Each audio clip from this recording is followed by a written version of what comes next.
ഞാൻ ഈ ക്ഷേത്രത്തിന്റെ ഭാരവാഹികളെ ആദ്യമായിട്ട് ഞാനൊരു നന്ദി അറിയിക്കുകയാണ്. ഈ നാട്ടുകാരനായി എനിക്ക് എന്റെ കൂടെ കുടുംബക്ഷേത്രമാണിത്. അപ്പൊ ഈ ക്ഷേത്രത്തിൽ നിങ്ങളുടെയൊക്കെ മുന്നിൽ വന്നിരുന്ന് രണ്ടു വാക്ക് സംസാരിക്കാൻ പറ്റുന്നത് ഒരു വലിയ പുണ്യമായി കാണുകയാണ്. അതെനിക്കൊരു അനുഗ്രഹം കൂടിയാണ്. പിന്നെ എന്നെക്കാളും പ്രഗത്ഭരായ ആളുകളൊക്കെ ഇവിടെ ഉണ്ട്. അപ്പൊ അവരുടെയൊക്കെ എല്ലാ അനുഗ്രഹ ആശീസ്സുകളോടെ ഞാൻ തുടങ്ങുകയാണ്. ഞാൻ അറിയാലോ, ക്ഷേത്രം എന്ന് പറഞ്ഞാൽ എന്താണ്? ക്ഷയത്തിൽ നിന്നും നമ്മളെ ത്രാണനം ചെയ്യുന്ന കേന്ദ്രമാണ് ക്ഷേത്രം. ക്ഷയമോ ക്ഷതോ ഏതായാലും നമുക്ക് അതിൽ നിന്ന് ത്രാണനം ചെയ്യാം. എന്താ വെച്ചാൽ നമ്മുടെ മാനസികമായി നമുക്കുണ്ടാകുന്ന വിഹുലതകളും വിഷമങ്ങളും ഒക്കെ ഭഗവാന്റെ മുന്നിൽ വന്നിട്ട് പറയുമ്പോൾ നമുക്ക് മനസ്സിന് കുറച്ച് സമാധാനം ഉണ്ടാവും. കൂടാതെ നമുക്കൊരു ആത്മവിശ്വാസം കിട്ടും. അങ്ങനെയാണെങ്കിൽ എന്താണ് ദൈവം എന്ന് പറയാമോ? എല്ലാ സ്ഥലത്തും ദേവതാ സങ്കല്പങ്ങളുണ്ട്. ഭഗവതിയാണ് ഇവിടെ. അപ്പോ എന്താണ് ഈശ്വരൻ? എന്താണ് ഈശ്വരൻ? എങ്ങനെയാണ് ഈശ്വര സങ്കല്പം നമ്മളിലേക്ക് വന്നതെന്ന് പറയാമോ? വളരെയേറെ കഷ്ടതകൾ നിറഞ്ഞ കാലഘട്ടമായിരുന്നു അല്ലെ. പ്രകൃതിയോട് മല്ലടിച്ചും പ്രതികൂലമായ സാഹചര്യങ്ങളോട് മല്ലടിച്ചും ഒക്കെ ജീവിക്കുമ്പോൾ അവർക്കൊരു അത്താണി വേണ്ടതുണ്ട്. അവർക്ക് തന്റെ കാര്യങ്ങളൊക്കെ പറയാൻ തന്നേക്കാൾ ശക്തനായ ഒരാളെ ആശ്രയിക്കേണ്ടതുണ്ട്. അങ്ങനെ നമുക്ക് എന്തും പറയാൻ പറ്റുന്ന ഒരാള്, നമ്മളെ ക്രിട്ടിസൈസ് ചെയ്യാത്ത ഒരാള്, നമ്മളെ കളിയാക്കാത്ത ഒരാള്, നമ്മൾ പറയുന്ന കാര്യങ്ങളെല്ലാം കേൾക്കുന്ന ഒരാള്, നമ്മൾ പറയുന്ന കാര്യങ്ങൾ മറ്റുള്ളവരോട് പോയി പറയാതിരിക്കുന്ന ഒരാള്, നമുക്ക് പാര വെക്കാത്ത ഒരാള്, അത്തരത്തിലുള്ള ഒരു ആളെയാണ് നമ്മൾ ദൈവമായിട്ട് സങ്കല്പിക്കുക. അങ്ങനെ നമ്മുടെ മുതുമുത്തച്ഛന്മാരെല്ലാം ക്ഷേത്രങ്ങളിലായി ഈ പറയുന്ന ഓരോ മൂർത്തികളെ അവിടെ പ്രതിഷ്ഠിക്കുകയും അവിടെ പൂജാതി കർമ്മങ്ങളൊക്കെ ചെയ്ത് അവരുടെ കാര്യങ്ങളൊക്കെ ഭഗവാന്റെ മുന്നിൽ വന്ന് പറയുകയും ചെയ്യുമ്പോൾ അവർക്കുണ്ടാവുന്ന എന്താണ്? അവർക്കൊരു വലിയ ആത്മവിശ്വാസമാണ്. കാരണം അന്നത്തെ സാഹചര്യം എന്ന് പറഞ്ഞാൽ അതുപോലെയാണ്. ഇന്നത്തെ പോലെയുള്ള ഒരു സാഹചര്യമല്ല. അന്നൊക്കെ മാരാരോഗങ്ങൾ കൊണ്ട് എന്തെല്ലാം രോഗങ്ങളാണ്. അതുകൊണ്ടൊക്കെ എത്രയോ ആളുകൾ മരിച്ചു വീഴുകയൊക്കെ ചെയ്യുന്ന ഈ സാഹചര്യത്തിൽ അവർക്ക് ഏക പ്രതീക്ഷ തന്റെ കുലത്തിലുള്ള, തന്റെ ജീവിതത്തിലുള്ള, തന്റെ ശക്തിവത്തായ ഈശ്വര ചൈതന്യത്തിലാണ്. കുടുംബക്ഷേത്രങ്ങൾക്ക് ഒരു വലിയ പ്രാധാന്യമുണ്ട്. എന്താണെന്നറിയോ? മറ്റുള്ള ക്ഷേത്രങ്ങളുമായിട്ട് കമ്പയർ ചെയ്യുമ്പോൾ കുടുംബക്ഷേത്രത്തിന് വലിയ പ്രാധാന്യമുണ്ട്. എന്താ അത്? കുടുംബക്ഷേത്രത്തിൽ നമുക്ക് കുറച്ചും കൂടെ സ്വാതന്ത്ര്യം കിട്ടും, കുറച്ചും കൂടെ അടുപ്പം നമുക്ക് കിട്ടും. ഒരു എടാപോടാവാട ശൈലിയാണ് നമുക്ക് കുടുംബക്ഷേത്രങ്ങളിൽ ദേവനുമായിട്ട്. കാരണം നമ്മുടെ അച്ഛമുത്തച്ഛന്മാരൊക്കെ അവരുമായിട്ട് അത്രയും താതാത്മ്യം പ്രാപിച്ച് മുന്നോട്ട് പോകുന്ന ആളുകളാണ്. അവരുടെ മനസ്സിൽ, അവരുടെ ജീനുകളിൽ അതിനെക്കുറിച്ച് അവരുടെ വന്നിട്ടുണ്ടാവും. അതുകൊണ്ട് തന്നെ താവഴിയായിട്ട് നമുക്കും ആ ഗുണം കിട്ടും. സോ നമ്മൾ മറ്റുള്ള ക്ഷേത്രങ്ങളിലൊക്കെ പോകുമ്പോൾ ഭയങ്കര റെസ്ട്രിക്ഷൻസ് ആണ് അല്ലെ. ഇപ്പൊ ഗുരുവായൂരൊക്കെ പോയി കഴിഞ്ഞാൽ ഭയങ്കര തിരക്കാണ്. അവിടെ നമുക്ക് 1 മിനിറ്റോ 2 മിനിറ്റോ ഒക്കെയാണ് കിട്ടിയാൽ തന്നെ ഭാഗ്യം. അങ്ങനെയൊക്കെയുള്ള സമയമാണ്. പക്ഷെ ഇവിടെ വന്നു കഴിഞ്ഞാൽ, തന്റെ കുടുംബക്ഷേത്രത്തിൽ വന്നു കഴിഞ്ഞാൽ നമുക്ക് എല്ലാം തുറന്നു പറയാൻ ഭഗവാനോട് പറ്റുന്നു. നമ്മുടെ ഭക്തി ആത്യന്തികമായി എല്ലാം സെയിം തന്നെയാണ് അല്ലെ. അപ്പൊ നമ്മുടെ മനസ്സിലെ വിഷമങ്ങളും വിഫലതകളും ഒക്കെ പറയാൻ പറ്റുന്ന കുടുംബക്ഷേത്രങ്ങളാവുമ്പോൾ എന്താണെന്ന് വെച്ചാൽ നമുക്ക് കുറച്ചും കൂടി സ്വാതന്ത്ര്യം കിട്ടും. ആ സ്വാതന്ത്ര്യത്തിൽ നമുക്ക് പല കാര്യങ്ങളും പറയാൻ പറ്റും. അതുകൊണ്ടാണ് നമ്മൾ കുടുംബക്ഷേത്രങ്ങളിൽ വരുമ്പോൾ നമുക്ക് കിട്ടാവുന്ന ഗുണം അത്രയേറെ മഹത്തരമാവുന്നത്. എന്താണ് ഭക്തി എന്ന് പറയാമോ? അങ്ങനെയാണെങ്കിൽ ഭക്തി എന്ന് പറഞ്ഞു കഴിഞ്ഞാൽ സമർപ്പണമാണ്. ഭഗവാനിൽ സമർപ്പിക്കുക. നമുക്ക് നമ്മുടേതായ ആഗ്രഹങ്ങളോ കഷ്ടങ്ങളോ ഒന്നുമില്ല. എല്ലാം ഭഗവാനിലേക്ക് അങ്ങോട്ട് ഏൽപ്പിക്കുക. എന്നിട്ട് ഭഗവാൻ നമുക്ക് വേണ്ടതൊക്കെ തരട്ടെ എന്ന് വിചാരിക്കുക. അതാണ് ഭക്തി. എനിക്ക് എന്തൊക്കെയാണോ വേണ്ടതെന്നുള്ള ഭഗവാൻ അറിയാം. അങ്ങനെയാണെങ്കിൽ ഭഗവാൻ അതെല്ലാം സാധിച്ചു തരട്ടെ എന്നാണ് പറയുക. ആത്യന്തികമായി നമ്മൾ എന്തോ ലക്ഷ്യമിടുന്നത്? ഈ ക്ഷേത്രങ്ങളിലൊക്കെ വരികയും ക്ഷേത്രങ്ങളിൽ ചെയ്യുന്ന പൂജാതി കർമ്മങ്ങൾ കൊണ്ടൊക്കെ നമ്മൾ എന്താണ് ഉദ്ദേശിക്കുന്നതെന്ന് പറയാമോ? നമുക്കൊക്കെ ജീവിതത്തിൽ സമാധാനവും സന്തോഷവും ഉണ്ടായി ജീവിക്കണം എന്നായിരിക്കും ആഗ്രഹിക്കുന്നുണ്ടാവും അല്ലെ. അയൽപക്കക്കാരൻ എങ്ങനെ ജീവിക്കുന്നുള്ളത് നമുക്ക് വലിയ നോട്ടം ഉണ്ടാവില്ല. എന്നാൽ പോലും നമ്മുടെ ആത്യന്തികമായ ലക്ഷ്യം നമുക്ക് സമാധാനം ഉണ്ടാവുക, സന്തോഷം ഉണ്ടാവുക എന്നുള്ളതാണ്. അപ്പൊ ഭഗവാന്റെ റോൾ എന്തോ അതിനകത്ത്? നിങ്ങളെ സന്തോഷിപ്പിക്കാനും നിങ്ങളുടെ ജീവിതത്തിലേക്ക് സമാധാനം തരാനുള്ള ആളാണോ ഭഗവാൻ? നമ്മൾ അങ്ങനെ വിശ്വസിക്കുന്നു. ഭഗവാൻ നമ്മളെക്കാൾ ശക്തിയുള്ള ആളായതുകൊണ്ട് നമുക്ക് ജീവിതത്തിൽ ഇതെല്ലാം കിട്ടും. അതുകൊണ്ട് നമ്മൾ ഭഗവാന്റെ മുന്നിലേക്ക് വരികയാണ്. അപ്പൊ നമ്മളെ കംപ്ലീറ്റ് ആയിട്ട് സമർപ്പിക്കുന്നു. അതിനാണ് ഡിവോഷൻ എന്ന് പറയുന്നത്, ഭക്തി എന്ന് പറയുന്നത്. അവിടെ എന്താ സംഭവിച്ചിട്ടുണ്ടെങ്കിൽ, നമുക്കിപ്പോ കല്യാണം കഴിയാത്ത ആൾക്കാരുണ്ടെങ്കിൽ കല്യാണം കഴിഞ്ഞില്ലേ, കുഴപ്പമില്ല, ഭഗവാൻ നിശ്ചയം അങ്ങനെയാവും. ഇനി കല്യാണം കഴിഞ്ഞിട്ട് മക്കളില്ലെങ്കിൽ വേണ്ട, മക്കളില്ല എന്നുള്ളത് ദൈവത്തിന്റെ ഒരു നിശ്ചയമായിരിക്കും. ഇനി എന്റെ ജീവിതത്തിൽ എന്തെങ്കിലുമൊക്കെ ഐശ്വര്യം ഉണ്ടാവണോ? ഉണ്ടായിക്കോട്ടെ, ഇല്ല വെച്ചാലോ അതും എനിക്ക് കുഴപ്പമില്ല. കാരണം എന്താ? അതും ഭഗവാന്റെ ഇഷ്ടമായിരിക്കും. അങ്ങനെ നമ്മൾ കംപ്ലീറ്റ് ആയിട്ട് ഭഗവാനിലേക്ക് സമർപ്പിക്കുകയാണ് നമ്മുടെ ഇഷ്ടങ്ങളെയും നമ്മുടെ ആഗ്രഹങ്ങളെയും ഒക്കെ. അങ്ങനെ വരുമ്പോൾ ചിദാനന്ദപുരി സ്വാമികളോട് എന്താണ് പ്രാർത്ഥിക്കേണ്ടതെന്ന് ചോദിച്ചിട്ടുണ്ടായിരുന്നു. അപ്പൊ പുള്ളി പറഞ്ഞു, ഒന്നും പ്രാർത്ഥിക്കാനുണ്ടാവരുത് എന്ന് പ്രാർത്ഥിക്കുക. എന്താ അതിന്റെ അർത്ഥം? നമ്മൾ എന്തായിരിക്കും ഭഗവാന് മുന്നിൽ വന്ന് പ്രാർത്ഥിക്കുന്നുണ്ടാവുക? നമുക്ക് 100 കൂട്ടം കാര്യങ്ങൾ ഉണ്ടാവും അല്ലെ. നമ്മുടെ ജീവിതത്തിൽ ഉണ്ടാവുന്ന പല കാര്യങ്ങളും ഭഗവാനോട് പറയുന്നു. സമാധാനം ആഗ്രഹിക്കുന്ന ആളുകൾ തന്റെ ആഗ്രഹങ്ങളും ഇഷ്ടങ്ങളും എല്ലാം ഭഗവാനിൽ അർപ്പിക്കും. നമുക്കറിയാം, പൂന്താനത്തിന്റെ കഥയൊക്കെ നമ്മൾ കേട്ടിട്ടുണ്ടാവും അല്ലെ. മക്കളില്ലാതിരുന്ന പൂന്താനം ഗുരുവായൂരിൽ പോയിട്ട് ഭജന ഇരുന്നതാണ്. അവസാനം അദ്ദേഹത്തിന് എന്തുണ്ടായി? അദ്ദേഹം ഒരു പുസ്തകം എഴുതിയപ്പോൾ പുള്ളി പറഞ്ഞു, എന്റെ അടുത്ത് ഈ ഉണ്ണികൃഷ്ണൻ എന്റെ മനസ്സിൽ ഇങ്ങനെ കളിച്ച് നടക്കും, പിന്നെ എനിക്കെന്തിനാണ് മക്കൾ എന്ന് ചോദിക്കുന്നു. എന്ന് വെച്ചാൽ ഭഗവാന്റെ ഇംഗിതം എന്താണോ അതനുസരിച്ച് പുള്ളി മാറുകയാണ്, തന്റെ ആഗ്രഹങ്ങളെല്ലാം ഭഗവാനിൽ സമർപ്പിക്കുകയാണ്. അപ്പൊ അത്തരത്തിലാണ് ഒരു ഭക്തന്റെ കാര്യങ്ങൾ മുന്നോട്ട് കൊണ്ടുപോകേണ്ടത്. രണ്ടാമത്തെ ഒരു കാര്യം, ഒരു ക്ഷേത്രത്തിന്റെ ഐശ്വര്യം എന്ന് പറഞ്ഞാൽ അവിടെ വരുന്ന ഭക്തരുടെ ബാഹുല്യമാണ് കേട്ടോ. നിങ്ങൾ നിറഞ്ഞ മനസ്സോടെ ഭഗവാന് സമർപ്പിക്കാനുള്ള കാണിക്കയുമായിട്ടൊക്കെ ഭഗവാന്റെ ക്ഷേത്രം മുന്നത്ത് എത്തുക, സന്നിധിയിൽ അവിടെ നിറഞ്ഞ ജനങ്ങൾ ഉണ്ടാവുക എന്ന് പറഞ്ഞാൽ ആ ക്ഷേത്രത്തിന്റെ ഒരു ഐശ്വര്യമാണ്. അപ്പൊ നിങ്ങളെ പോലുള്ള ഭക്തരാണ് ഒരു ക്ഷേത്രത്തിന്റെ വളർച്ചയ്ക്കും അതിന്റെ പുരോഗതിക്കും കാരണമാകുന്നവർ. ഇപ്പൊ മാഷ് പറഞ്ഞ പോലെ ക്ഷേത്രത്തിൽ പുതിയ പുതിയ കുറേ കാര്യങ്ങൾ നടപ്പിലാക്കാൻ ശ്രമിക്കുന്നുണ്ട്. അതേപോലെ തന്നെ ക്ഷേത്രത്തിൽ ജീർണതയിൽ കടന്നിരുന്ന ക്ഷേത്രത്തെ പുനരുദ്ധാരണത്തിലൂടെ മുന്നോട്ട് കൊണ്ടുവരികയാണ്. നമ്മുടെ നാട്ടിൽ ഒരു ക്ഷേത്രം ഉണ്ടായിക്കഴിഞ്ഞാൽ അതുകൊണ്ട് നമ്മുടെ നാടിന് വളരെ വളരെ ഐശ്വര്യമായ പല കാര്യങ്ങളും നമുക്ക് സംഭവിക്കും, നമുക്ക് നേടാൻ കഴിയും. അതിന് നിങ്ങളൊക്കെ അകമഴിഞ്ഞ ഭാഗവാക്കാവുക എന്നുള്ളതാണ് പ്രധാനം. അത് ഒരു ഭക്തിയുടെ ഭാഗമായി ഭഗവാൻ സമർപ്പിക്കുന്ന എന്താ പറയാ കാണിക്കയായി കണ്ടുകൊണ്ട് എല്ലാവരും ക്ഷേത്രത്തിൽ എല്ലാ ദിവസവും വരാൻ പറ്റുകയാണ് വരിക. ആഘോഷ പരിപാടികളിലൊക്കെ നന്നായി സജീവമായി പങ്കെടുക്കുക, നിങ്ങളെ കൊണ്ട് കഴിയുന്ന രീതിയിൽ ഭഗവാനെ സഹായിക്കുക. അങ്ങനെ ഭഗവാനോടൊപ്പം നമ്മൾ വളരുക. ഇതാണ് എനിക്ക് നിങ്ങളോട് പറയാനുള്ളത്. ഇനി നമ്മൾ സബ്ജക്റ്റിലേക്ക് കടക്കാം. മനസ്സും ആരോഗ്യവുമാണ്. നമുക്കറിയാലേ, മനസ്സ് നമ്മൾ പലപ്പോഴായിട്ട് കേൾക്കുന്നുണ്ട് അല്ലെ, എനിക്ക് മനസ്സ് നല്ല സുഖമില്ല, അല്ലെങ്കിൽ മനസ്സ് എവിടെയോ ആയിരുന്നു, മനസ്സ് മറ്റെവിടെയോ ആയിരുന്നു, അല്ലെങ്കിൽ എനിക്ക് മനസ്സിലായില്ല എന്നൊക്കെ നമ്മൾ പറയാറുണ്ട്. എന്താണ് ഈ മനസ്സ് എന്ന് പറയാമോ? മനസ്സ് എന്ന് പറഞ്ഞു കഴിഞ്ഞാൽ നമ്മളുടെ പഞ്ചേന്ദ്രിയങ്ങളിലൂടെ നമുക്ക് കിട്ടുന്ന അറിവുകളെല്ലാം ശേഖരിച്ചു വെച്ചിരിക്കുന്ന ഒരു കേന്ദ്രമാണ് മനസ്സ്. മനസ്സെന്ന് പറഞ്ഞാൽ എന്താണ്? നമ്മൾ കിട്ടുന്ന ഇൻഫർമേഷൻസ് എല്ലാം ശേഖരിച്ചു വെച്ചിരിക്കുന്ന ഒരു കേന്ദ്രം. അതൊരു സമുദ്രം പോലെ വളരെ വാസ്റ്റാണ്. നമുക്ക് പല പല കാര്യങ്ങൾ നമ്മൾ കിട്ടുന്നുണ്ട് അല്ലെ. നമുക്ക് ഏതാണ് പഞ്ചേന്ദ്രിയങ്ങൾ? എന്തൊക്കെയാണ് പഞ്ചേന്ദ്രിയങ്ങൾ എന്ന് പറഞ്ഞാൽ? കണ്ണ്, നാക്ക്, മൂക്ക്, ത്വക്ക്, കാത് അല്ലെ. ഇതിലൂടെ നമ്മൾ കിട്ടുന്ന ഇൻഫർമേഷൻസ് എല്ലാം സ്റ്റോർ ചെയ്യുന്നുണ്ട് നമ്മുടെ തലച്ചോറിൽ. ഈ സ്റ്റോർ ചെയ്യുന്ന ഇൻഫർമേഷൻ എല്ലാം കൂടി ചേർന്നതിനെയാണ് മനസ്സ് എന്ന് പറയുക. കണ്ണിലൂടെയൊക്കെ നമ്മൾ ലക്ഷക്കണക്കിന് പ്രിന്റുകളാണ് ഓരോ ദിവസം എടുക്കുന്നത്. നമ്മൾ എന്തെല്ലാം കാഴ്ചകൾ കാണുന്നുണ്ട് അല്ലെ. കാതിലൂടെ നമ്മൾ പലതും കേൾക്കുന്നു. അതേപോലെ തന്നെ നമ്മൾ ത്വക്കിലൂടെ പലതും സ്പർശിച്ചറിയുന്നു. നാക്കിലൂടെ നമ്മൾ പലതും രുചിച്ചറിയുന്നു. അതുപോലെ നമ്മുടെ പഞ്ചേന്ദ്രിയങ്ങളിലൂടെ നമുക്ക് കിട്ടുന്ന അറിവുകളെല്ലാം ശേഖരിച്ച് വെച്ചിരിക്കുന്നതാണ് നമ്മുടെ മനസ്സ്. ഈ മനസ്സിൽ വെച്ചിരിക്കുന്ന ഇൻഫർമേഷനെ ബേസ് ചെയ്തുകൊണ്ടല്ലാതെ നമുക്കൊന്നും ചിന്തിക്കാനാവില്ല. അത് മനസ്സിലായിട്ടോ? നമ്മൾ എന്ത് ചിന്തിക്കുന്നുണ്ടെങ്കിൽ അത് നമ്മുടെ മനസ്സിൽ നിന്നുള്ള ഇൻഫർമേഷൻസിനെ ബേസ് ചെയ്തിട്ടാണ്. നിങ്ങൾ എന്ത് പ്രവൃത്തി ചെയ്യുന്നുണ്ടെങ്കിലും അത് മനസ്സിൽ നിന്നുള്ള ചിന്തയിൽ നിന്നാണ് ഉണ്ടാവുന്നത്. ചിന്തയിൽ നിന്ന് പ്രവൃത്തികളും, പ്രവൃത്തിയിൽ നിന്ന് റിസൾട്ടിൽ നിന്ന് നമുക്ക് റിവാർഡുമാണ് കിട്ടുക. ഇപ്പൊ ഒരാൾ സൂയിസൈഡ് ചെയ്യണമെങ്കിൽ പോലും അയാളെ മനസ്സിൽ അതിനെക്കുറിച്ച് ചിന്തിക്കുന്നുണ്ടാവും അല്ലെ. ഒരാൾ ആത്മഹത്യ ചെയ്യണമെന്നാണ് വിചാരിക്കണമെങ്കിൽ പോലും പുള്ളി ചിന്തിച്ചിട്ടല്ലേ ചെയ്യണ്ടാവുക. അത് ട്രെയിനിൽ പോയി ചാടണോ, ഇനി തീ കൊളുത്തി ചാടണോ, വിഷം കുടിച്ച് മരിക്കണോ എന്നൊക്കെ പുള്ളി ചിന്തിച്ചിട്ടാണ് കാര്യങ്ങൾ ചെയ്യുക. അപ്പൊ നമ്മുടെ ജീവിതത്തിൽ എന്ത് പ്രവൃത്തി ഉണ്ടെങ്കിലും എവിടുന്ന് അത് നമ്മുടെ മനസ്സിൽ നിന്ന്, ചിന്തകളിൽ നിന്ന് പ്രവൃത്തിയായി മാറുകയും ആ പ്രവൃത്തിക്കനുസരിച്ച് അതിന്റെ ഫലം ഉണ്ടാവുകയും ചെയ്യാനാണ് ഉണ്ടാവാറ്. അങ്ങനെയാണെങ്കിൽ നമ്മുടെ ഈ മനസ്സിനെ നമുക്ക് നിയന്ത്രിക്കാൻ പറ്റുമോ? നമ്മുടെ മനസ്സ് നമ്മൾ നിയന്ത്രിക്കേണ്ടുന്ന ഒരു സംഭവമാണോ? നമ്മുടെ മനസ്സ് നമ്മൾ നിയന്ത്രിക്കേണ്ടുന്നതാണോ എന്നാണ് എന്റെ ചോദ്യം. അങ്ങനെ പറ്റുമോ? ഇനി അത് പോട്ടെ, നമ്മുടെ ചിന്തകളെ നമുക്ക് നിയന്ത്രിക്കാൻ പറ്റുമോ? ചിന്തകളെ നമുക്ക് നിയന്ത്രിക്കാൻ പറ്റുമോ? ഇപ്പൊ ജീവിതത്തിൽ നമ്മൾ പലപ്പോഴും പല കാര്യങ്ങൾ ചിന്തിച്ചുകൊണ്ടിരിക്കും. മനസ്സുണ്ടോ? നിങ്ങൾ ചിന്തിച്ചുകൊണ്ടേയിരിക്കും. നിങ്ങൾ ചിന്തിക്കാതിരിക്കണമെങ്കിൽ ഒറ്റ കാര്യമുള്ളൂ, നിങ്ങളുടെ തലച്ചോറ് കുറെ എടുത്ത് കളയുക. കാരണം നമുക്ക് കിട്ടിയ ഇൻഫർമേഷൻ എല്ലാം സ്റ്റോർ ചെയ്തിരിക്കുന്നത് എവിടെയാണ്? തലച്ചോറിലാണ്. അതിനെയാണ് നമ്മൾ മെമ്മറി എന്ന് പറയുക. നമ്മുടെ ഓർമ്മകളിൽ നിന്ന് നമ്മൾ ഇങ്ങനെ ചിന്തിച്ചുകൊണ്ടേയിരിക്കും. അതിനകത്ത് നല്ല ചിന്തകളും ഉണ്ടാവും, ദോഷം ചിന്തകളും ഉണ്ടാവും. ഇതിൽ നല്ല ചിന്തകളുണ്ടെങ്കിൽ നമ്മൾ വളരെ ഹാപ്പി ആയിരിക്കും. ദോഷം ചിന്തകളാണെങ്കിലോ നമ്മൾ വളരെ വിഷമിച്ചും ദുഃഖിച്ചും വേദനിച്ചും ഒക്കെ നടക്കും. അപ്പൊ നമ്മുടെ ഈ ചിന്തകളെ നമുക്ക് എങ്ങനെ നിയന്ത്രിക്കാൻ പറ്റും എന്നാണ് എന്റെ ചോദ്യം. ചിന്തകളെ നിയന്ത്രിക്കാൻ പറ്റുമോ? ചിന്തകളെ നിയന്ത്രിക്കാൻ പറ്റില്ല. പക്ഷെ ചിന്തകൾ നമുക്ക് തരുന്ന ഇന്ദ്രിയങ്ങളെ നമുക്ക് നിയന്ത്രിക്കാൻ പറ്റും. ഇന്ദ്രിയങ്ങളെ എങ്ങനെ നിയന്ത്രിക്കാൻ പറ്റുക?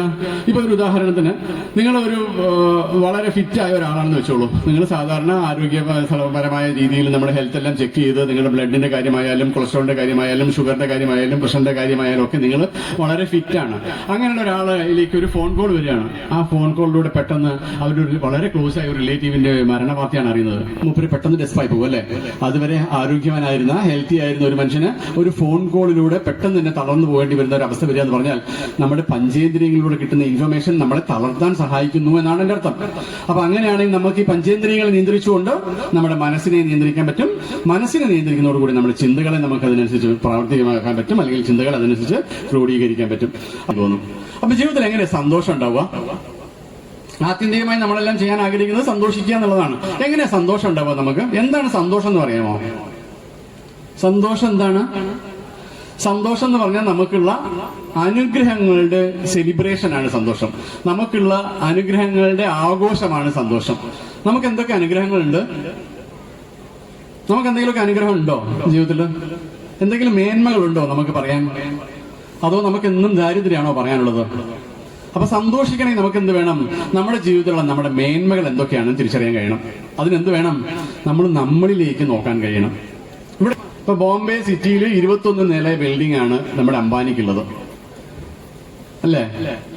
അതേപോലെ അദാനിക്ക് കോടീശ്വരനാണ്. ഇന്ത്യയിലെ അല്ല, വേൾഡിലെ നമ്പർ 10 കോടീശ്വരന്മാരെടുത്താൽ ഒരാളാണ് അദാനി. യൂസഫ് അലി എടുത്താൽ ഏഷ്യയിലെ 10 കോടീശ്വരന്മാരിൽ ഒരാളാണ്. അങ്ങനെയൊക്കെ കമ്പയർ ചെയ്യുമ്പോൾ നമുക്ക് ശരിക്കും പറഞ്ഞാൽ സൗഭാഗ്യമൊന്നുമില്ല, അല്ലേ? സൗഭാഗ്യമുള്ളവർ എത്ര പേരുണ്ട് ഇവിടെ? വളരെ കുറച്ചാണ്. സന്തോഷിക്കണം എന്ത് വേണം? സൗഭാഗ്യം വേണം. അപ്പൊ സൗഭാഗ്യങ്ങളൊന്നും നമുക്കില്ല എന്ന് പറഞ്ഞാൽ നമുക്ക് പിന്നെ സന്തോഷം കിട്ടുമോ? ഇന്നത്തെ കാലത്തെ പിള്ളേരെയാണ് പഠിപ്പിക്കുന്നതിന് മാഷൊക്കെ ചിലപ്പോൾ പടച്ചട്ടയൊക്കെ അണിഞ്ഞിട്ട് പോകേണ്ടി വന്നേനെ. കാരണം അവരൊക്കെ ഭയങ്കര ഹാപ്പിയാണ്, ഭയങ്കര സന്തോഷം. എന്തുകൊണ്ടത്? ഈ മൊബൈൽ ഫോണൊക്കെ വന്നതോടുകൂടി, ഇന്റർനെറ്റ് ഒക്കെ അവരുടെ കയ്യിൽ വന്നതോടുകൂടി അവർക്ക് ഫുൾ ഇൻഫർമേഷൻസ് ആണ്. എന്തും അവർക്ക് അറിയാൻ പറ്റും.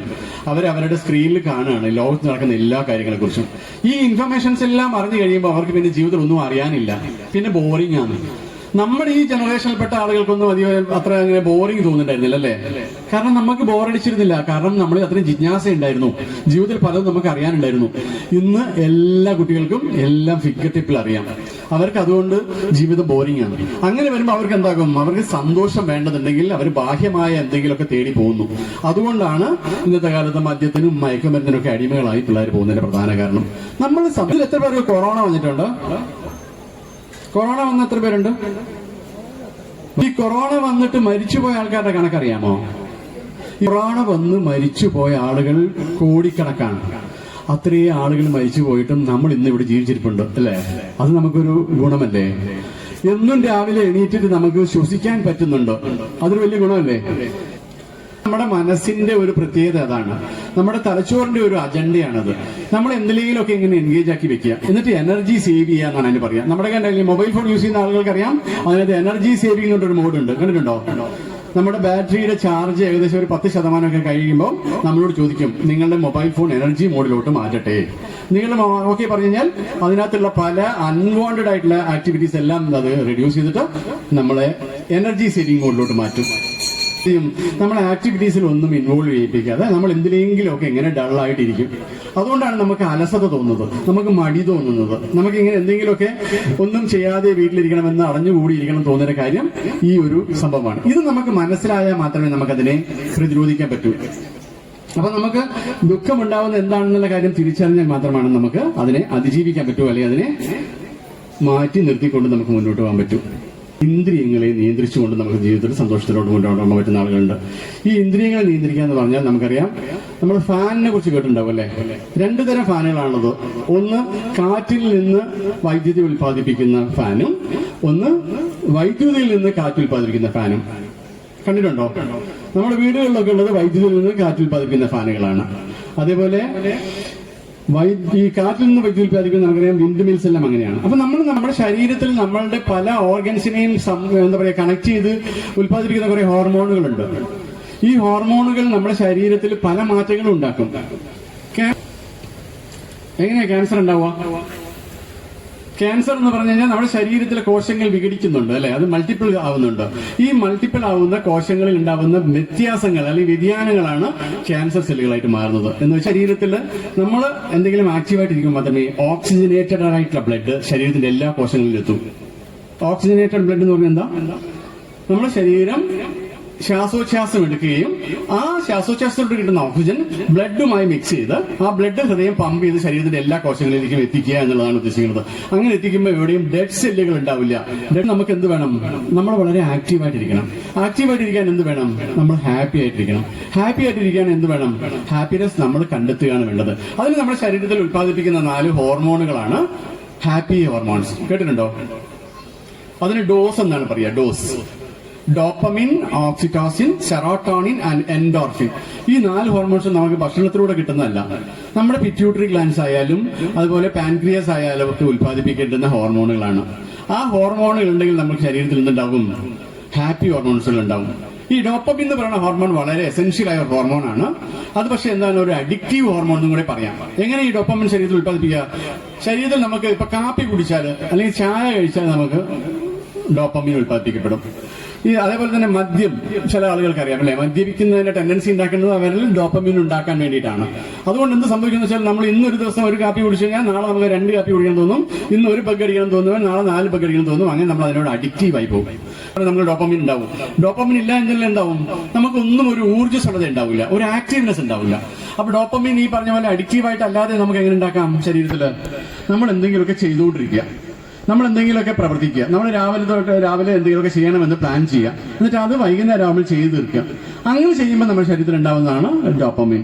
അത് രാവിലെ എന്റെ വീട്ടിൽ കുറെ ചെടികൾ നടണം, അല്ലെങ്കിൽ ഇന്ന് എന്റെ വീട്ടിലെ എന്താ പറയുക എന്റെ ബെഡ്റൂം ഒക്കെ സെറ്റ് ആക്കണം, എന്റെ വീടൊക്കെ ഒന്ന് ക്ലീൻ ചെയ്യണം. ഇതൊക്കെ നമ്മൾ രാവിലെ പ്ലാൻ ചെയ്യുകയും വൈകുന്നേരം ആകുമ്പോഴത്തേക്ക് അത് ചെയ്തു തീർത്തു കഴിഞ്ഞാൽ നമുക്കുണ്ടാവുന്ന ആ ഒരു സാറ്റിസ്ഫാക്ഷനിൽ നിന്ന് നമ്മുടെ ശരീരത്തിൽ ഡോപ്പമിൻ ഉത്പാദിപ്പിക്കും. രണ്ടാമത്തത് ഓക്സിറ്റോസിൻ ആണ്. ഓക്സിറ്റോസിൻ വളരെ എസെൻഷ്യൽ ആയ ഒരു ഹോർമോണാണ്. നമ്മൾ മറ്റുള്ളവരെ സ്നേഹിക്കുമ്പോൾ കിട്ടുന്ന ഒരു ഹോർമോണാണിത്. നമ്മുടെ മനസ്സിൽ മറ്റുള്ളവരോട് സ്നേഹം തോന്നണമെങ്കിൽ എന്ത് വേണം? നമ്മൾ എങ്ങനെ ഒരാളെ സ്നേഹിക്കുക? വഴിയിലൂടെ പോകുന്നവരൊക്കെ നമ്മൾ സ്നേഹിക്കാൻ പറ്റുമോ? ഇല്ല. എങ്ങനെയാ സ്നേഹിക്കാൻ പറ്റുക? സ്നേഹിക്കാൻ പറ്റണമെങ്കിൽ അയാളെ കുറിച്ച് നമുക്ക് പൂർണ്ണമായിട്ട് അറിയണം അല്ലേ? അവരുടെ നേച്ചർ അറിയണം, അവരുടെ സ്വഭാവം അറിയണം, അവരുടെ കാര്യങ്ങളൊക്കെ മനസ്സിലാക്കിയാൽ മാത്രമേ നമുക്ക് ഒരാളെ സ്നേഹിക്കാൻ പറ്റൂ. അത് നമ്മൾ എന്ത് ചെയ്യും? അവരുമായിട്ട് നമ്മൾ ഇടപെടും, അവരുമായിട്ട് നമ്മൾ അവരുടെ കാര്യങ്ങളൊക്കെ അന്വേഷിക്കും, കുശലാന്വേഷണങ്ങളൊക്കെ നടത്തും.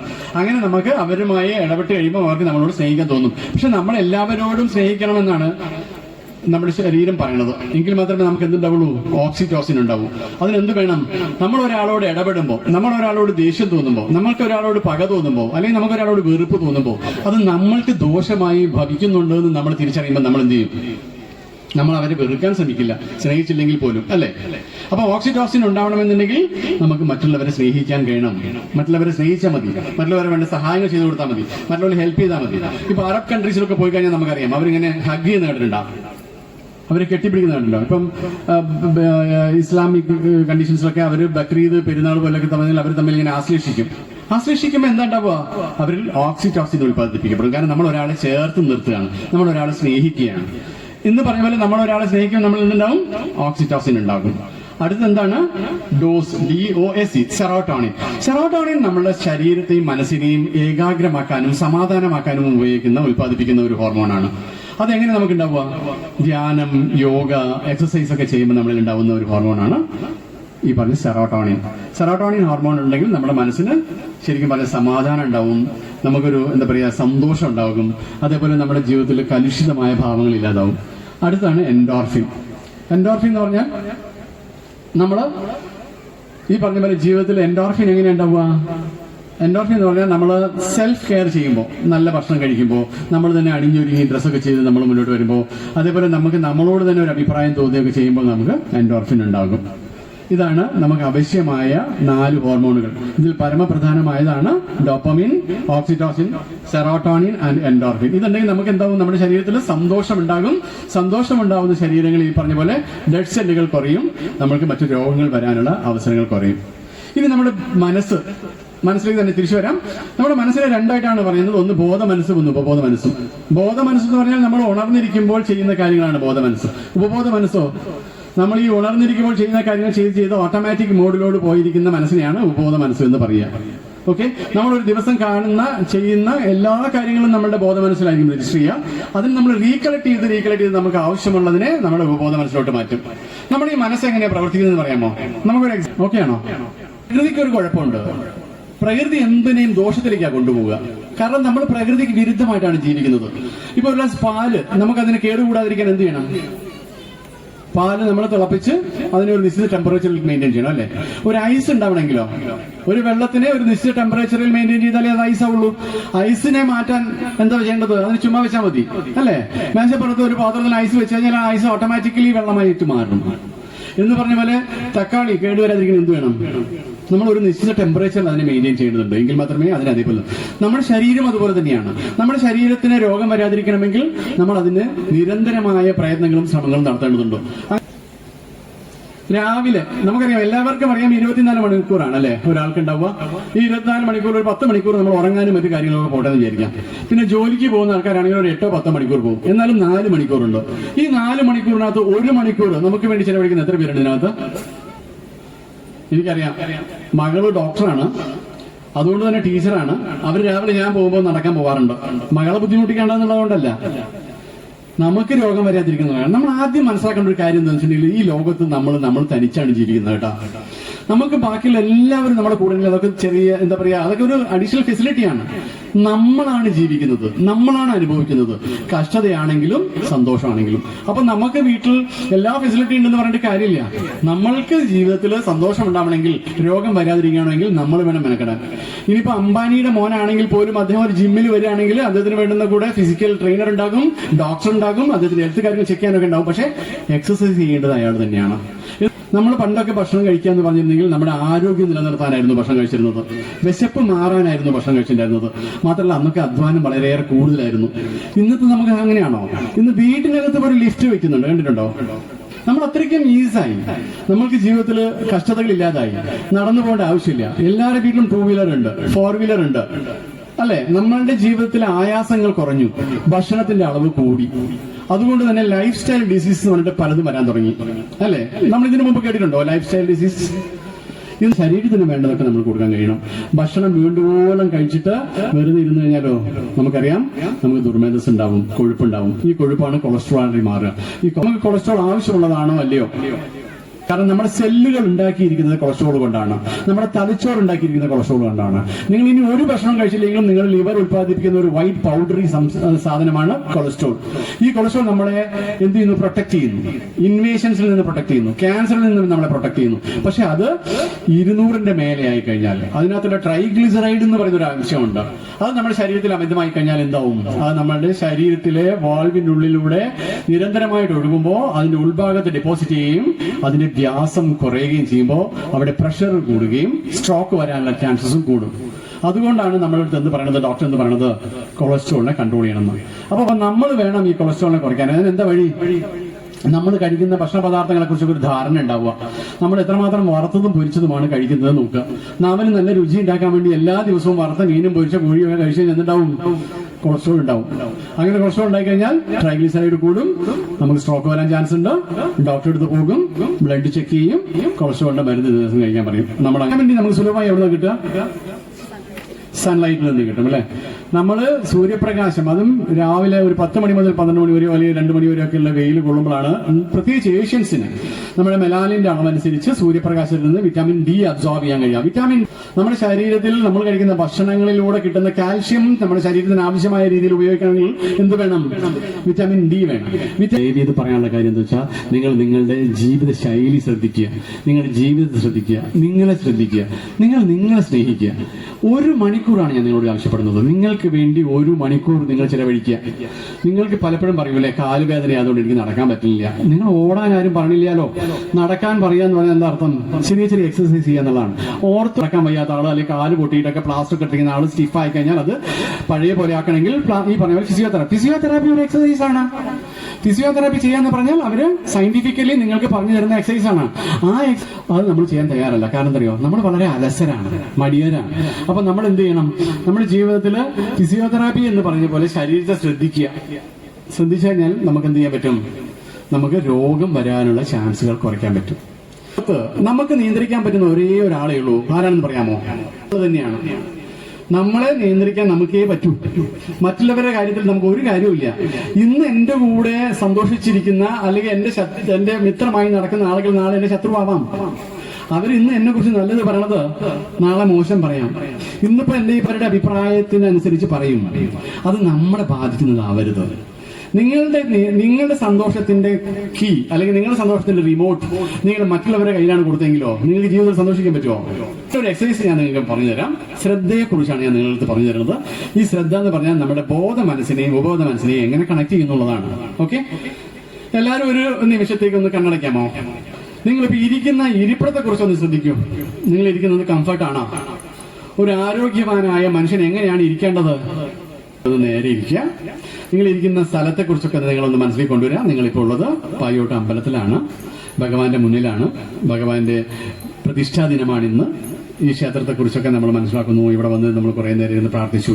നമ്മുടെ നിങ്ങൾ വീടിനെ കുറിച്ച് ചിന്തിക്കുക. വീടിന്റെ അന്തരീക്ഷം, വീട് പൂട്ടിയിരുന്നോ? ചാവി എവിടെയാണ് വെച്ചത്? വീട്ടിലാരാ ഉള്ളത്? വീട്ടിലെ കാര്യങ്ങളൊക്കെ എങ്ങനെയുണ്ട്? അതൊക്കെ നമ്മൾ മനസ്സിലേക്ക് വന്നു. നിങ്ങൾ ഈ അടുത്ത് പോയി പങ്കെടുത്ത ഒരു കല്യാണം, ഒരു സന്തോഷകരമായ ഒരു സിറ്റുവേഷൻ നിങ്ങൾ മനസ്സിലേക്ക് കൊണ്ടുവരിക. നിങ്ങളൊരു കല്യാണ വീട്ടിലോട്ട് പോയി. കല്യാണം പെണ്ണിന്റെ വീടായിരുന്നോ ചെക്കൻ്റെ വീടായിരുന്നോ? ഇനി പെണ്ണിന്റെ വീടായിരുന്നെങ്കിൽ പെണ്ണിന്റെ ആഭരണങ്ങളും വസ്ത്രധാരണങ്ങളും ഒക്കെ എങ്ങനെ ഉണ്ടായിരുന്നു? നിങ്ങൾക്ക് വളരെ ഇഷ്ടമായിട്ടുണ്ടായിരുന്നു? സ്വർണ്ണാഭരണം ഉണ്ടായിരുന്നു? ഫുഡൊക്കെ എങ്ങനെയായിരുന്നു? ബിരിയാണി ആയിരുന്നോ അതോ സദ്യ ആയിരുന്നോ? ഭക്ഷണമൊക്കെ എങ്ങനെ നല്ല ടേസ്റ്റോടെ കഴിച്ചോ? കാര്യങ്ങളൊക്കെ എങ്ങനെ? ഇനി നിങ്ങൾ ഉടനെ തന്നെ ഒരു മരണ വീട്ടിലേക്കാണ് പോകുന്നത്. നിങ്ങളുടെയൊക്കെ ഏതെങ്കിലും റിലേറ്റീവ്സ് ആയിട്ടുള്ള ആളോ അല്ലെങ്കിൽ നിങ്ങളുടെ അയൽവാസിയോ അല്ലെങ്കിൽ നിങ്ങളുടെ വളരെ ഫ്രണ്ടോ ആരെങ്കിലും ഒരാൾ മരിച്ച വീട്ടിലേക്കാണ് നമ്മൾ പോകുന്നത്. ആ മരണ വീട് വളരെ നിങ്ങൾക്ക് ദുഃഖാർദ്രമായ ഒരു അന്തരീക്ഷം നൽകിയിട്ടുണ്ടാവും. വളരെ വേണ്ടപ്പെട്ട ഒരാൾ അല്ലെങ്കിൽ മരിച്ചു എന്നാണ്. ആ മരിച്ച സമയത്തുണ്ടായിരുന്ന നിങ്ങളുടെ അവസ്ഥകളൊക്കെ, ആ വീട്ടിലുണ്ടായിരുന്ന ആളുകൾ, അവരുടെ ദുഃഖം, അവരുടെ ദുഃഖത്തിൽ അവരെ ആശ്വസിപ്പിച്ച കാര്യങ്ങൾ, അവരുടെ ബോഡി, അതെല്ലാം നമ്മുടെ മനസ്സിലേക്ക് വന്നു. തിരിച്ച് നിങ്ങൾ വീണ്ടും ഒരു ടൂർ പോയ സ്ഥലത്തേക്ക് പോവാണ്. നിങ്ങളെല്ലാവരും കൂടെ കമ്പനിയായിട്ട് ഒരു ബസ്സിൽ ടൂർ പോവാണ്. അത് ക്ഷേത്രത്തിലേക്കുള്ള തീർത്ഥാടനമാകാം, അല്ലെങ്കിൽ ഏതെങ്കിലും ടൂറിസ്റ്റ് പ്ലേസിലേക്കാവാം. പോയ വഴികൾ, നിങ്ങൾ പോയ രീതികൾ, ബസ്സിലെ യാത്ര ചെയ്തത്, സഞ്ചരിച്ചത്, ആ സീനുകളെല്ലാം നമ്മൾ ജീവിതത്തിൽ കൊണ്ടുവന്നു. ഓക്കെ, ഇപ്പം എല്ലാം നിങ്ങൾ കണ്ണു തുറക്കും. നിങ്ങൾക്ക് എന്ത് തോന്നി? ഞാനിത് പറഞ്ഞപ്പോൾ അതുവരെ നിങ്ങളുടെ മനസ്സിൽ വീടുണ്ടായിരുന്നില്ല അല്ലേ? ഞാൻ പറഞ്ഞപ്പോഴാണ് നിങ്ങൾ വീടിലേക്ക് ശ്രദ്ധിച്ചത്. കറക്റ്റ്? ഞാൻ പറഞ്ഞപ്പോഴാണ് നിങ്ങൾ ഈ അടുത്ത് പങ്കെടുത്ത ഒരു കല്യാണത്തെക്കുറിച്ച് ശ്രദ്ധിച്ചത് അല്ലേ? ഞാൻ പറഞ്ഞപ്പോഴാണ് നിങ്ങളൊരു മരണ വീട്ടിലോട്ട് പോയത്. ഞാൻ പറഞ്ഞപ്പോഴാണ് നിങ്ങളുടെ ശ്രദ്ധ എവിടേക്ക് പോയത്? ഒരു ടൂറിസ്റ്റ് പ്ലേസിലോട്ട് പോയത്. അപ്പൊ ശ്രദ്ധ എവിടെയാണോ ഉള്ളത് അതനുസരിച്ചാണ് നമ്മുടെ ഫീലിംഗ്. ആണോ അല്ലയോ? നിങ്ങൾ ഒരു ടൂറിസ്റ്റ് പ്ലേസിൽ നിന്ന് നേരെ മരണ വീട്ടിലോട്ടാണ് പോയത്. നിങ്ങൾക്ക് ആ സമയത്ത് ആ മരണ വീട്ടിലെ ദുഃഖങ്ങളും വിഷമങ്ങളും ഒക്കെ നമുക്ക് ഫീൽ ചെയ്യാൻ പറ്റുന്നുണ്ടായിരുന്നോ? മരിച്ച വീട്ടിൽ പോയ സംഭവം. അതേപോലെ നിങ്ങൾ കല്യാണ വീട്ടിൽ പോയ സമയത്ത് സന്തോഷവും നമുക്ക് അനുഭവിക്കാൻ പറ്റുന്നുണ്ട് അല്ലേ? ക്ഷേത്രത്തിൽ വന്നിരുന്ന സമയത്ത് നിങ്ങളുടെ പ്രസൻസ് ലൈഫിനെ കുറിച്ച് നിങ്ങൾക്ക് ചിന്തിക്കാൻ പറ്റുന്നുണ്ടോ? എന്തുകൊണ്ടാണ്? ഇതൊക്കെ നമ്മുടെ മനസ്സിലുള്ള ഇൻഫർമേഷൻസ് ആണ്. ഈ മനസ്സിലുള്ള ഇൻഫർമേഷൻസിനെല്ലാം നിങ്ങളുടെ ശ്രദ്ധ എവിടേക്ക് കേന്ദ്രീകരിക്കുന്നു അതനുസരിച്ചിരിക്കും നിങ്ങളുടെ ആക്ഷൻ. അപ്പൊ നിങ്ങൾ എവിടെയാണ് വിഷമിച്ചിരിക്കുന്നത്? നിങ്ങൾ രാവിലെ തന്നെ വളരെ ദുഃഖത്തോടെയാണ് ഇരിക്കുന്നത്. അതിന്റെ അർത്ഥം എന്താ?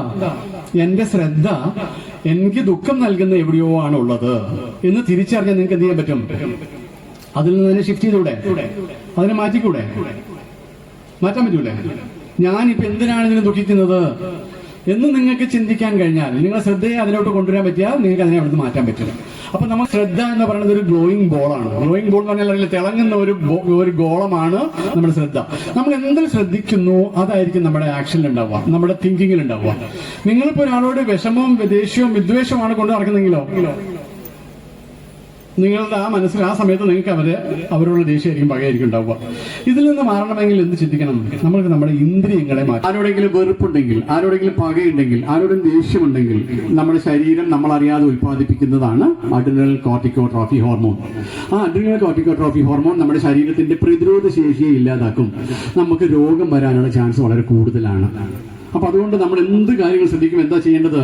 ഒരു ടെംപ്ലേറ്റ് പോലെ നമ്മൾ മനസ്സിൽ കൊണ്ടു നടക്കണം. ഞാനിപ്പോൾ ഒരാളോട് ദേഷ്യപ്പെട്ടാൽ, ഞാനിപ്പോൾ ഒരാളോട് വൈരാഗ്യം കൊണ്ട് നടന്നാൽ, ഞാൻ ആണെങ്കിൽ വെറുപ്പാണെങ്കിൽ അത് എന്നെയാണ് ബാധിക്കുന്നത് എന്ന് നമുക്ക് തോന്നിക്കഴിഞ്ഞാൽ നമ്മളത് ഒഴിവാക്കും അല്ലേ? നമ്മൾ ഒരാളോട് വഴക്കിന് പോവേണ്ടുന്ന അവസ്ഥ വന്നാൽ പോലും അതിൽ നിന്ന് വേണമെങ്കിൽ ക്ഷമിച്ചുകൊണ്ടോ അല്ലെങ്കിൽ നമ്മൾ വേണ്ടെന്ന് വെച്ചുകൊണ്ടോ നമുക്ക് മുന്നോട്ട് പോകാൻ പറ്റും. അതുകൊണ്ട് ഗുണം ആർക്കാണ് ഗുണം? നമുക്ക് തന്നെയാണ് ഗുണം. അതെന്തുകൊണ്ടാ? നമുക്കത് നമ്മുടെ രോഗപ്രതിരോധ ശേഷിയെ നശിപ്പിക്കുമെന്നൊരു തോന്നൽ നമ്മളിലേക്ക് അടിയുറച്ച് കഴിഞ്ഞു കഴിഞ്ഞാൽ നമുക്കത് മാറ്റാൻ പറ്റും. നമ്മളിൽ എങ്ങനെ ശീലങ്ങൾ ഉണ്ടാവുമെന്ന് പറയാമോ? നമ്മൾ എന്നും ചെയ്യുന്ന ശീലങ്ങളാണ് അല്ലെ? രാവിലെ എത്ര മണിക്ക് എഴുന്നേൽക്കുന്നു അത് ശീലമാണ്. നമുക്ക് രാവിലെ കാപ്പി വേണം അല്ലെങ്കിൽ ചായ വേണമെന്നത് നമ്മുടെ ശീലമാണ്. രാവിലെ ചായ കിട്ടിയില്ലെങ്കിൽ തലവേദന എടുക്കുന്ന പ്രശ്നങ്ങൾ ഉണ്ടാകുന്ന ആൾക്കാരുണ്ട്. അതൊക്കെ നമ്മുടെ ശീലങ്ങളാണ്. സ്ഥിരമായി ചെയ്യുന്നത് നമ്മുടെ ഉപബോധ മനസ്സിൽ രജിസ്റ്റർ ആകും. അങ്ങനെ ഒരിക്കൽ നമ്മുടെ ഉപബോധ മനസ്സിൽ രജിസ്റ്റർ ആയി കഴിഞ്ഞാൽ അത് നമ്മുടെ ശീലമായി മാറും. നമ്മൾ പണ്ടൊക്കെ മനപ്പാഠം പഠിച്ചിട്ടുണ്ടാവും അല്ലെ? നമ്മൾ സ്കൂൾ പഠിക്കുമ്പോൾ 1, 2, 2, 4 ഇങ്ങനെ കണ്ടിന്യൂസ് ആയി പറഞ്ഞുകൊണ്ടിരിക്കും അല്ലെ? നിരന്തരമായി പറയുമ്പോൾ അത് നമ്മുടെ മനസ്സിൽ രജിസ്റ്റർ ആവും. കറക്റ്റ്? എന്നും എന്ന് വെച്ചാൽ ഒരു പുൽത്തകടിക്ക് അപ്പുറത്താണ് നമ്മുടെ വീടെങ്കിൽ നിരന്തരമായി നമ്മുടെ പുൽത്തകടിയിലൂടെ നടന്നു പോകുമ്പോൾ എന്ത് സംഭവിക്കും? അവിടെ പുല്ലുകൾ മുളയ്ക്കാതാകുകയും അവിടെ ഒരു വഴി ഉണ്ടാവുകയും ചെയ്യും അല്ലെ? നമ്മുടെ ബ്രെയിനും അങ്ങനെ തന്നെയാണ്. നമ്മൾ നിരന്തരമായി ചെയ്യുന്നത് നമ്മൾക്ക് ഒരു പാത്തിനെ സൃഷ്ടിക്കും. അങ്ങനെയാണ് നമ്മൾ അഡിക്ഷൻ ആവുക. ഇപ്പൊ മൊബൈൽ ഫോൺ യൂസ് ചെയ്യുന്ന കുട്ടികൾക്ക് നിരന്തരമായിട്ട് യൂസ് ചെയ്ത് കഴിഞ്ഞാൽ അത് കിട്ടിയില്ലെങ്കിൽ എന്ത് സംഭവിക്കും? അവർക്ക് വല്ലാത്ത ഇറിറ്റേഷനാണ്. എന്തുകൊണ്ടാണ്? അത് അവരിൽ അതൊരു ശീലമായി മാറിക്കഴിഞ്ഞതർത്ഥം. അപ്പൊ നമ്മൾ എപ്പോഴും നല്ല ശീലങ്ങൾ ഉണ്ടാക്കിയെടുക്കാനാണ് ശ്രദ്ധിക്കേണ്ടത്. അതിന് കൂടെ ചീത്ത ശീലങ്ങളും വരും. ചീത്ത ശീലങ്ങൾ നമ്മൾ സംഭവിക്കുമ്പോൾ നമ്മൾ അതിനോട് എപ്പോഴും ഒരു ഛേ പറയണം. മീൻസ് ഇഷ്ടപ്പെട്ടുകൊണ്ട് അല്ലെങ്കിൽ നമ്മൾ വളരെ ഉത്കൃഷ്ടതയോടെ ഓരോ കാര്യങ്ങളും അനുഷ്ഠിക്കുമ്പോഴാണ് അത് ശീലമായി മാറുക. ഉദാഹരണത്തിന് ഒരു കുട്ടി ഹോസ്റ്റലിൽ പഠിക്കുകയാണ്. 10 വർഷം ആ കുട്ടി ഹോസ്റ്റലിൽ പഠിച്ചിട്ടുണ്ടായിരുന്നു.